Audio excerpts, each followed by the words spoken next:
Hi everybody and welcome back to Diaries of a Farmhouse. I am Maddie.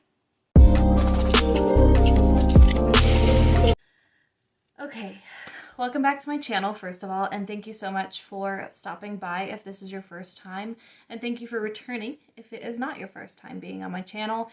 Hit the like and subscribe button and the notification bell so you don't miss out on any of my new videos. Other than that, let's go ahead and hop into today's video.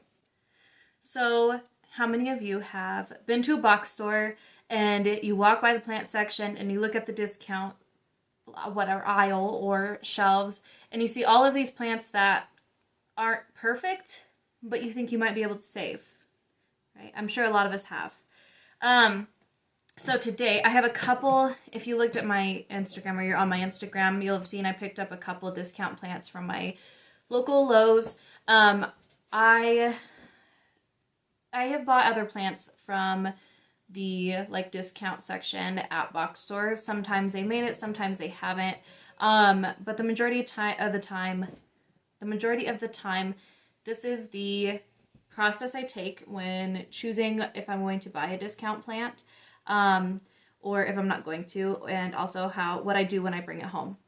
So these plants, I got this Begonia and this Dumcane or Dieffenbach, whatever, Dieffenbach, I don't know how to say that, but okay, so I have these two plants, and when I'm at the store, right, it's really tempting to say, okay, I think I could save that, and just grab it and go, because these were half off, so they both were 20 each, and I got them for 20 total, so that's pretty enticing, but you have to know if you're going to be able to save it or not, because otherwise you're still just wasting money on a plant that might die, or it will inevitably die.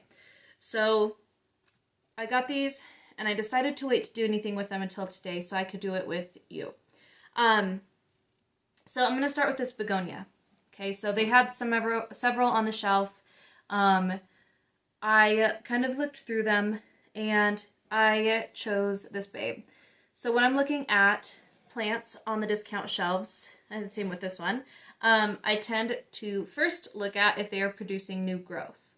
New growth means they're still growing, the roots are still active, and there's a possibility that you can save it because there's no real root issues. So I looked at this Begonia, and I can see that there is new growth there on the stem. I can see that there's a dog fuzz on this leaf. You can see that there's growth here, and there's also several growth points along the stem. That tells me this plant is still actively growing, and whatever is wrong with it can be solved most likely. The other thing I look at is leaves. So you can see these two leaves are still large and beautiful, healthy. This one's a little bit droopy, but most of them are just crispy. So, and I look at the soil is dry. So I have come to the conclusion that this Begonia was most likely underwatered, and that is why it lost a lot of its leaves, and that is also why they're a little bit crispy, and that is also why it ended up on the discount shelf. If I were to look at this plant and see that the stems were drooping and there were black spots on the leaves or yellow spots, I would probably have not picked it up, because that would be a sign that there was root damage or some kind of root rot or bacterial infection that I wouldn't want to bring home to my other plants, and that would be hard to save. But in this case, everything's crispy, there's new growth, the soil's dry, it looks like it was just underwatered. So then I look at this Dieffenbach or this Dumcane, and we can see that there is a new leaf. I don't know how well you guys can see. Kind of changed my filming setup, so. But there's new growth down on the bottom, and then also as I'm looking through these really beautiful leaves, you can see that there are two new leaves right here in the middle. So we've got the new growth, okay. I'm looking at the damage on the leaves. So there's damage here, crispy, crispy, crispy. There is some damage down here. This yellow leaf, I'm going to just pull it off, is kind of mushy. That could have been a little bit of overwatering, but overall, the soil is moist, but not overly moist. There are no black spots. So I would say this plant was mildly overwatered or maybe underwatered. Either way, it's got new growth. The leaves are not like spotted yellow, and there's no black spots. So it's safe to say that this plant can probably be saved. The other thing I'm going to look for is pests. So if I'm looking at these leaves, I'm looking at the undersides. I don't see any like insect damage. There's no insects actively on these leaves. So bringing this home was a decent choice. I'm not introducing anything bad to my other plants. And same with this begonia. I'm going to look at the tops and the bottoms of the leaves. If you see pests, just leave it at the store. There's no point in bringing it home and infecting your other plants. These plants don't seem to have any other pests, so they were good to be brought home. So that's what I look for in the store. So just to recap, look for insects, look to see, oh, my dog is having nightmares. Look to see if the leaves have black spots or yellow spots. That's an indicator of root rot. You don't want that. But if the leaves are just kind of crispy, the plant is overall perky, and there's growth, you're most likely safe to bring it home. So let's get into what I do when I bring them home. So you can see that this is in its nursery pot still, and so is this Dieffenbach, and I'm not going to change that. But what I am going to do is change out the soil, because I want to make sure that the roots are healthy. I want to make sure that the soil is changed out, so if there is something weird going on in the soil, they've got fresh soil, fresh nutrients, and they're already in the soil that I would like them to be, and then I'll just keep them in these nursery pots until they become root bound. So let's go ahead and do that. Okay, so you can see here I have my Dumpkin and I have my Begonia and I have the potting mix that I use. So I like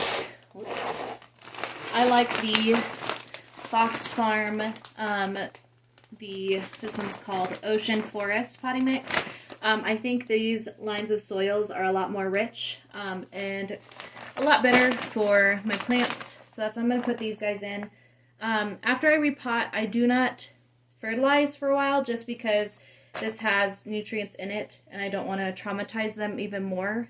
I usually don't repot when I bring plants home right away, but if they're a rescue plant, I like to just to get them in the right environment. So let's go ahead and do that. I'm going to take out the stakes if they have them. I'm also going to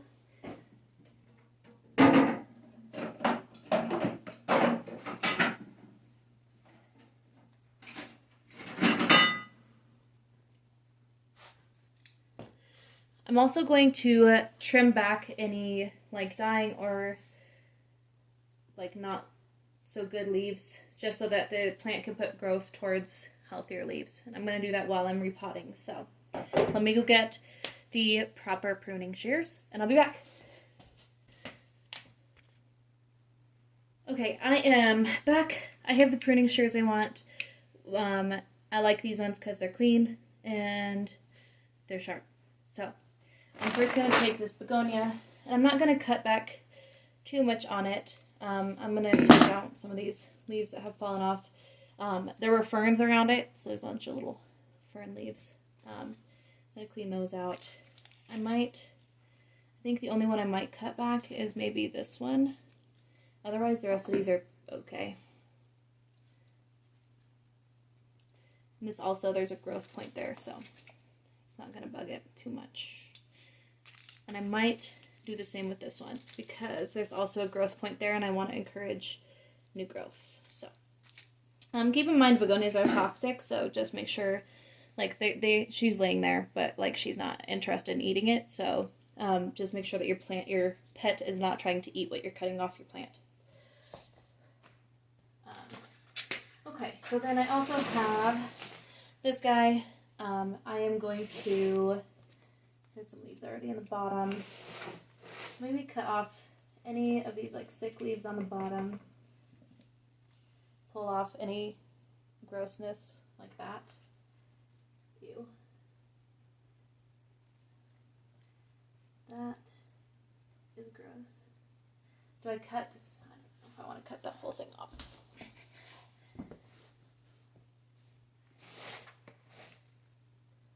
I'm going to try to clean this up so this like rotten part comes off. I don't want it to spread to the other parts of the plant. That's really gross. Ew. You want to see it? Here. That's nasty.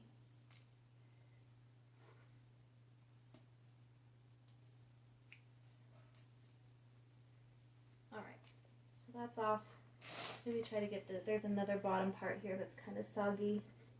Anything that's unhealthy you don't want, because it'll continue to spread to like the healthy parts of your plant.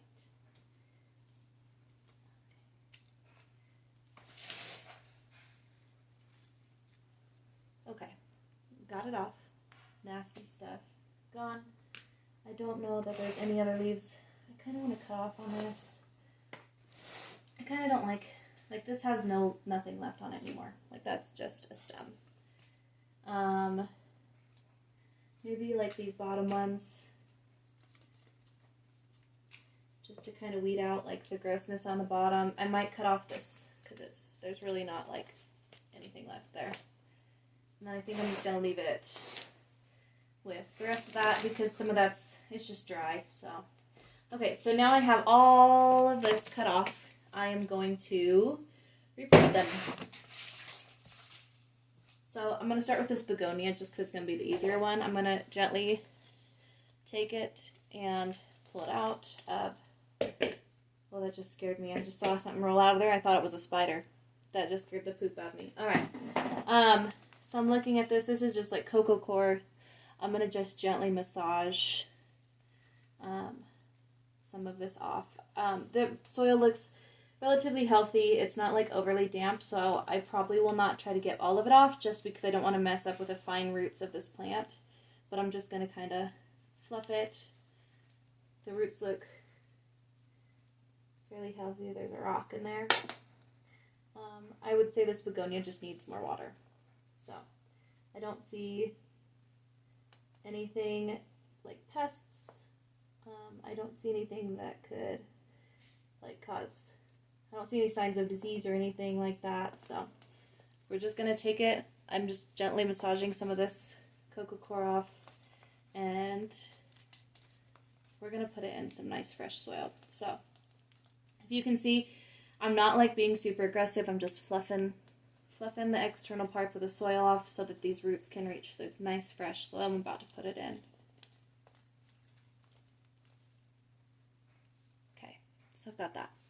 I am now going to take this little pot. I'm going to open my Fox Farm soil, and you're about to see the difference between healthy soil and rich soil versus like cheap dried up soil. So this is the Fox Farm soil. You can see it's got like some perlite. It's really dark. It's really rich. It's got charcoal in it. This is perfect. So I'm going to just start filling up my pot here. I'm going to fill the bottom with it. And I'm going to put my begonia back in there. And then I'm going to fill around the edges. I believe this has worm castings in it too. I can't remember though.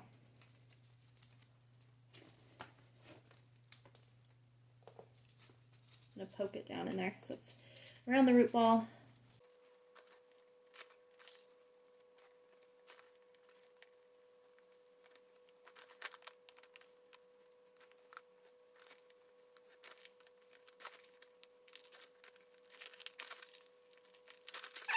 I'm just going to put enough so that when I water it, the nutrients kind of soak down in there. And we're good. So, then let's look at this stem cane.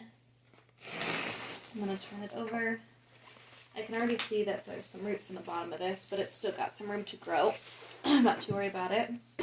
And these roots look pretty healthy. So, if I'm looking at this, let me show you. You can see these roots are white.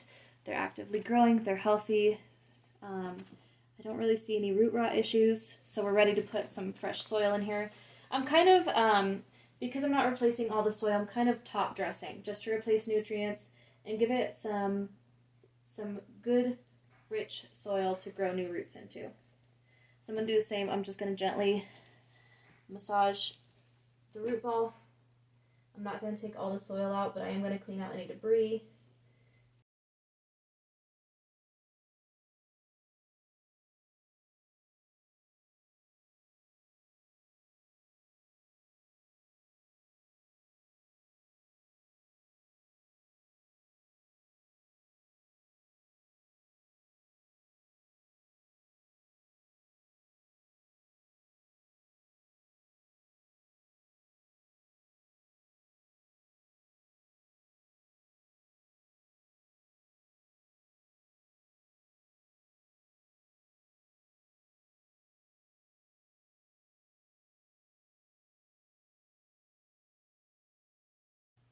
So I'm just sitting on the floor, but I'm going to say goodbye here. I just want to say thank you for stopping by my channel. I just noticed these are my corn plants I cut back. They're just sticks, so ignore that, but whatever. So thank you for stopping by my channel. If you like this video, like and subscribe to my channel, and if you want to see more content like this, you can also check out my social media at madd.plants, or you can go to our shop page at diariesoffarmhouse.shop. Or you can check out our website, www.diariesoffarmhouse.com, where we sell cement handmade pots. I always say we. I do it all. It's me. I make cement pots. I sell stickers. I still sell macrame hangers. I sell some home decor. And I'm starting to sell plants again. If you are interested in buying any plants from me, just know that I don't have heat packs, so please research the weather that your plant will be traveling through before you order. I thank you for you guys' continued support, and I look forward to seeing you guys in future videos. All right, bye.